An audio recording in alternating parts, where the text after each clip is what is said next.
great to be in Heartland. When I came to Chicago, see, how did I end up here? Oh, of course, I lost a job. I was teaching at Albion College. At one point in my life, I was a budding academic. But then I got sort of, I wouldn't say fired from that job, but just terminated the funding. I was a labor historian then, and that was not a popular thing to be much anywhere except at a big university. So I came here, and this is where I used to play a lot, and down the street at the No Exit. So it's like coming home to play here. It's a pleasure to be here, and I'm going to kind of mix things up here. I'm going to, of course, play a few Woody Guthrie songs.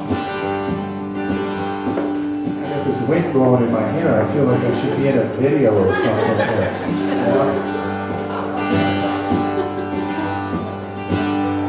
One of my favorite Woody Guthrie songs, something he wrote in the late 1930s when he was living in California, one of his first political tunes, a rewrite of an old Carter Family song. Very appropriate then and appropriate now. It's about people who lost their money and lost their homes. It's called I Ain't Got No Home. I ain't got no home, I'm just rambling around, a hard-working man. Go from town to town, you know that the police make it hard. Wherever I may go, I ain't got no home in this world anymore. My brothers and my sisters, they came walking down that road. It's a hot and dusty road. Without a million feet at Charles, then the rich man took our house and he chased us from our door. Ain't got no home in this world anymore. I ain't got no home, I'm just rambling around. I'm a hard-working man. I go from town to town, you know that the police make it hard. Wherever I may go, I ain't got no home in this world anymore. I was farming on the shares, but always I was poor, my crops I would lay. After bank store, and my wife took down and died upon our cottage floor. I ain't got no home in this world anymore. I ain't got no home, I'm just rambling around. I'm a hard-working man. Go from town to town, you know that the police make it hard. Wherever I may go, I ain't got no home in this world anymore.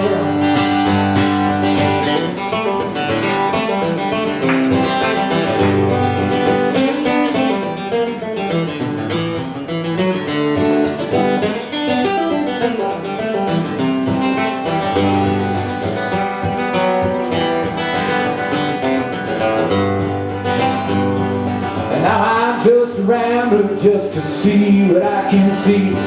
It's a wide, wicked world. It's a funny place to be. You know that the gambling men get rich while the working folks stay poor. I ain't got no home in this world anymore.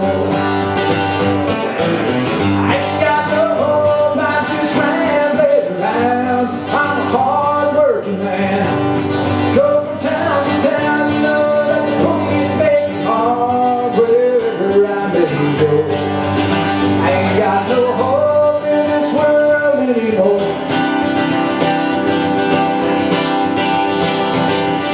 I ain't got no home.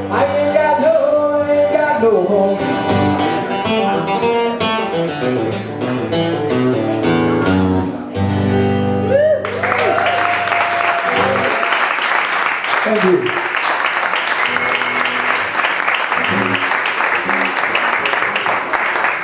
Well, since we're on that theme, this is a song. I grew up in, Michael and I were just talking about the northern reaches of Minnesota, Wisconsin, and Michigan. And I grew up in a little town called Ashland, Wisconsin.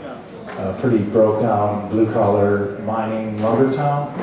That, as I like to say, has been in a state of economic depression since 1919, which is true. And this is a song I learned from a guy who went up there to go to college and sort of helped me make sense out of the world in this small town. Where I lived, we had this like kind of the petty bourgeoisie that I once had a section of town and had a nice little main street, you know, these little businesses. And they were the most conservative racists. This is, I know this stuff some days may come back to haunt me when people tape this stuff, but I won't be allowed to ever go back to Ashland, Wisconsin again.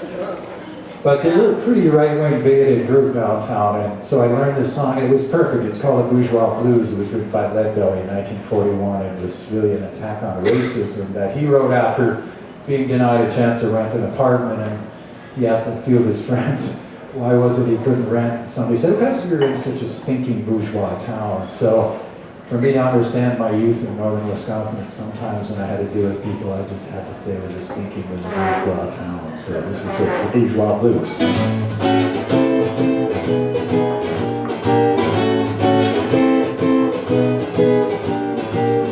Me and my career out over town. Where we go, they will turn us down in that bourgeois town. Yes, that bourgeois town. I got the bourgeois blues, gotta spread that news all around. Our folks down in Washington, they know how to throw a good man a nickel just to see him by. It's a bourgeois town. Yeah, it's a bourgeois town. I got the bourgeois blues, gotta spread that news all around. Well, me and my wife, we were standing downstairs. Heard the man say, we don't want your kind down here. It's a bourgeois town. Yeah, it's a bourgeois town.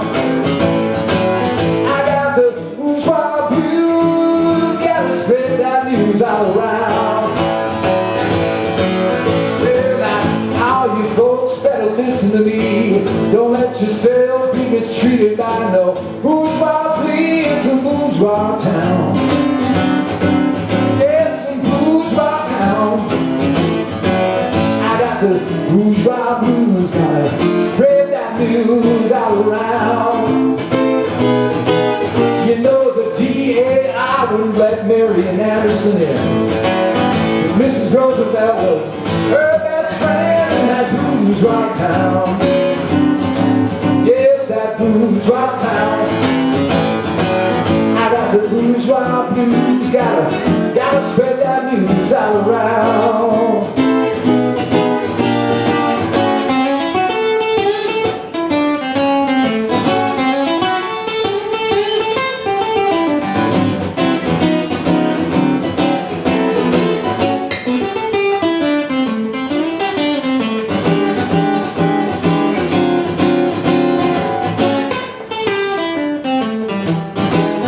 Land of the brave, the home of the free, but I don't want to be mistreated by no bourgeoisie. It's a bourgeois town. Yes, a bourgeois town. I got the bourgeois blues, gotta spread that news all around. I got the bourgeois blues, gotta spread that news all around. Spread that news all around. Spread that news all around. Spread that news all around.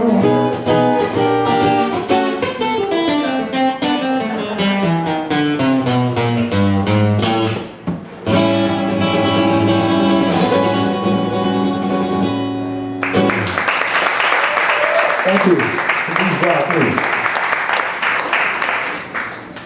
Let's see, I think I'll play a little harmonica if you don't mind. Good.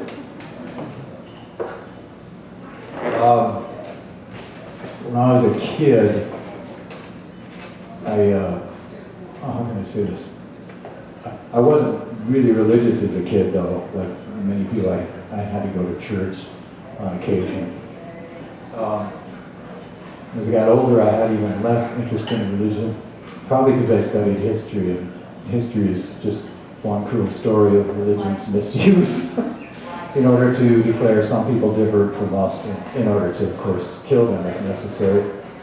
And the only person that sort of never fell out of favor with me entirely was St. Francis. And I think when I was a kid, I was drawn to him because he liked children and animals. And I thought, well, that's kind of a good place to start for developing a worthwhile vision for future society. Just be nice to children and animals and we'll get along okay on the planet. But I got to get my harmonica. So I do need to get the right key. I was just thinking I need some sort of special contraption to hold on these. So during the last war, when Mr. Bush decided he was going to send troops off on a holy war, as he just described it, I thought, okay, what am I going to do? My friend called me and said, you should write a song about this. Okay, I'll see what I can do. I came up with this thing called St. Francis.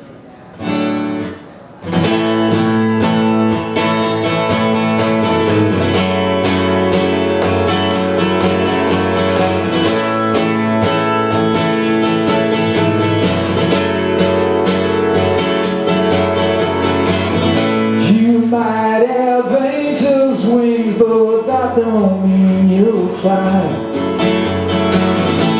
There's more to heaven than just looking at the sky. Pointing your finger upward, invoking quoted words. St. Francis must be crying now. Brave men have fallen with their swords out fully drawn, thinking that they were right and every foe was wrong. Their bodies joined the topsoil, the blood was raining down. St. Francis must be crying now. St. Francis must be crying now. Leading a million children into Satan's hands, taking the safety off and laying waste to lands, offing the widows' orphans and waving that waxen hand. St. Francis must be crying now. St. Francis must be crying now.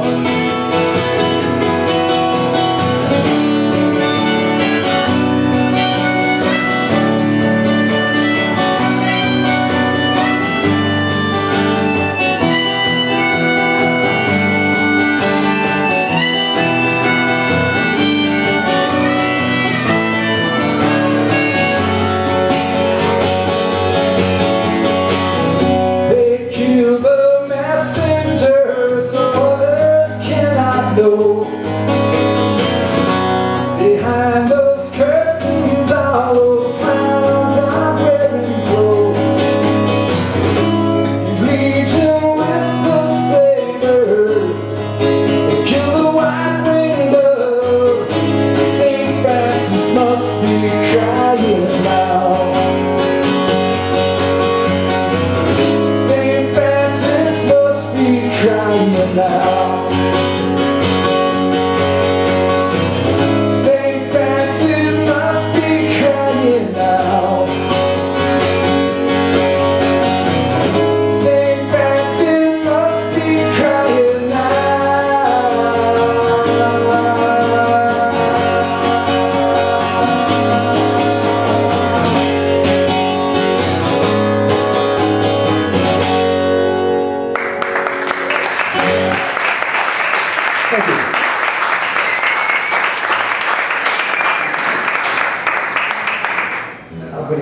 Is that correct? Good. Okay. Take a picture. Sure. Anytime you want to take a picture, anytime you can do that.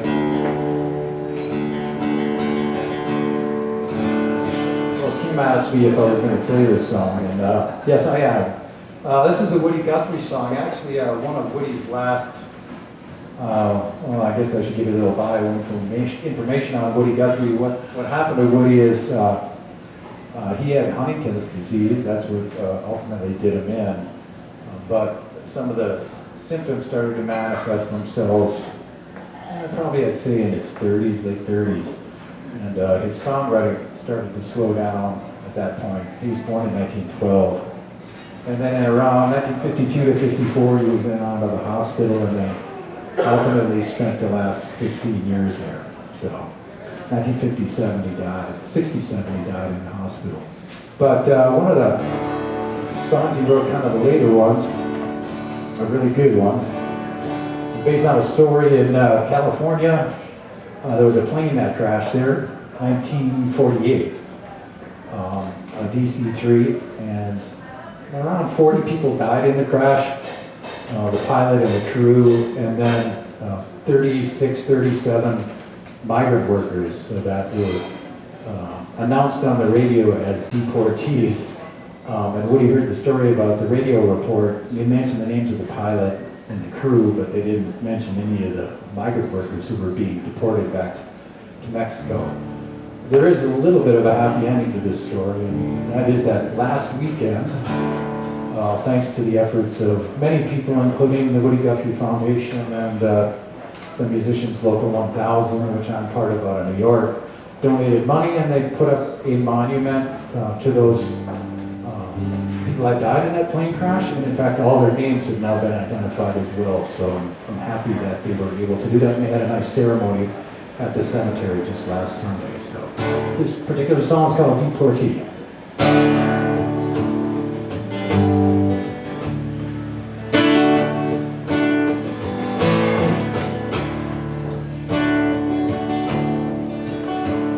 The crops are all in, the peaches are rotting, the oranges are stacked in their cruiser bins. They're sending them back to the Mexican border to pay out their wages to wake up again.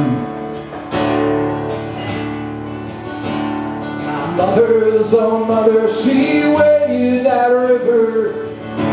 They took all the money she made in her life. My brothers and sisters came working your fruit, and they worked on trucks till they broke down and died. Goodbye to my one, goodbye Rosalita, adios, mis amigos, hey, Cecilia. You won't have a name when you ride the big airplane. All they will call you will be deportees.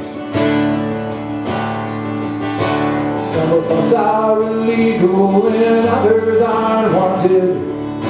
Our work contract's out and we have to move on. 600 miles to that Mexican border. They chase us like outlaws, like rustlers, like thieves.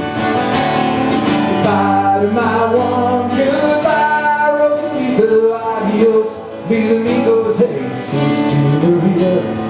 Won't have a name when you ride the big airplane. All they will call you will be deportee. We died in your hills and we died in your deserts. We died in your valleys, we died on your plains. We died beneath your trees and we died beneath your bushes. Both sides of the river we died just the same. Goodbye to my one, goodbye Rosalita, adios, mis amigos, hey, Cecilia. Won't have a name when you ride the big airplane. All they will call you will be deportee. The sky plane caught fire over Los Gatos Canyon.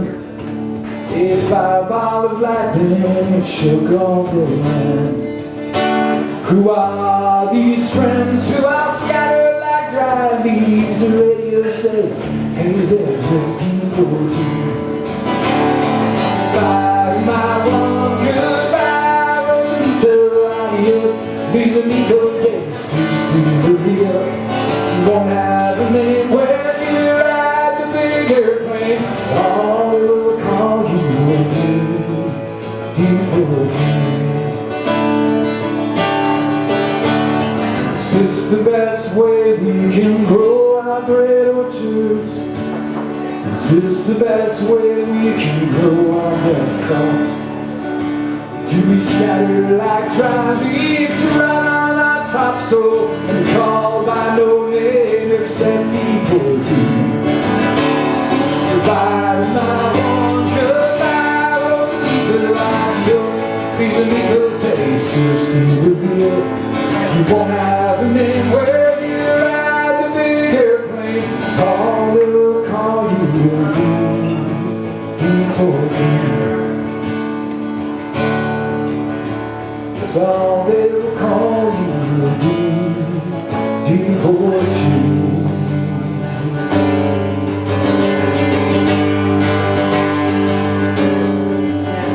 Devotee.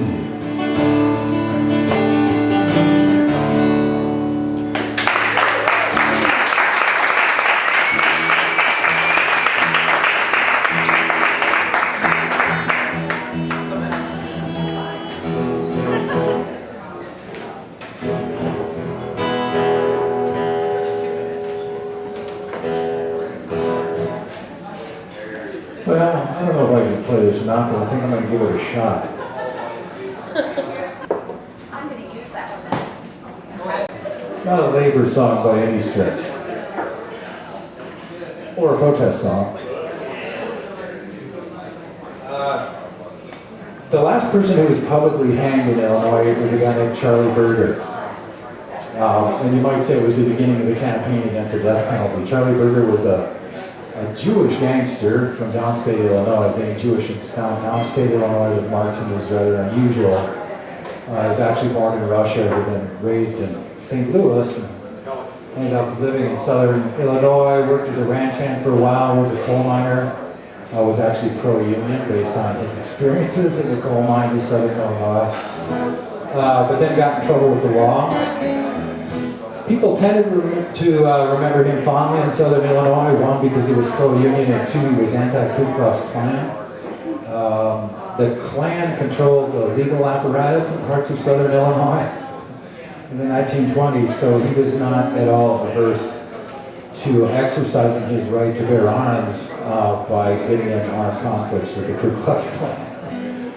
So he was a real character, but like many gangsters, he had an evil underside, which led to him killing a few people and his hanging.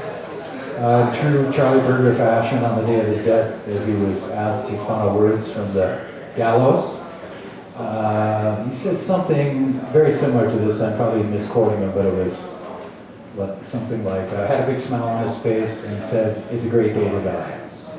And that's how he went out of the world. If you ever go to Benton, Illinois, which I'm sure many of you have traveled through and will continue to visit on regular occasions, you can see the gallows there from Charlie Berger. Of course, it's a big tourist attraction, and in fact, if you're really into the macabre, they even have the noose that was used to hang him. And then if you're really into trivia, George Harrison's sister lived in Benton, Illinois for quite a long time and had a B&B there. And you can go to that B&B and see all these great pictures of George Harrison as a young man. There's a short video out on, I think you can watch it on Netflix, of George Harrison in Benton, Illinois. I don't know if you want to see it, but maybe you'll check it out. Anyway, this is a little ditty recorded in 1928 called The Hanging of Charlie Berger.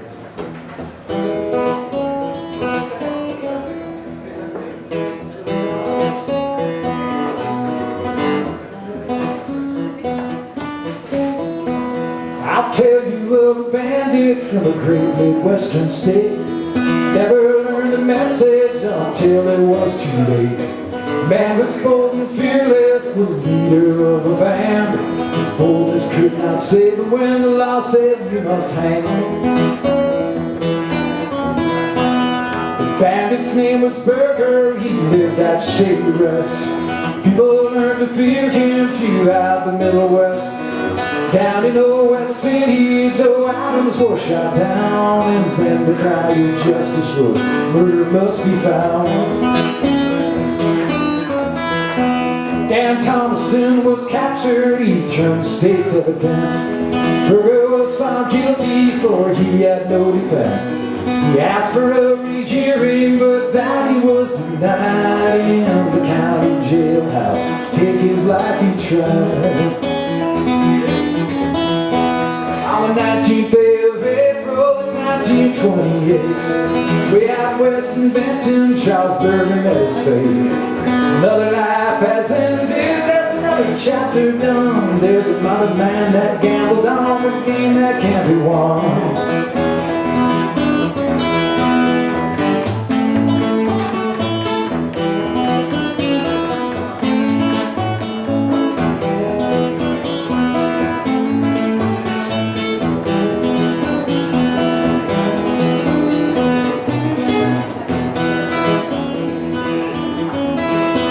The Ten Commandments tell us it's a straight and narrow way.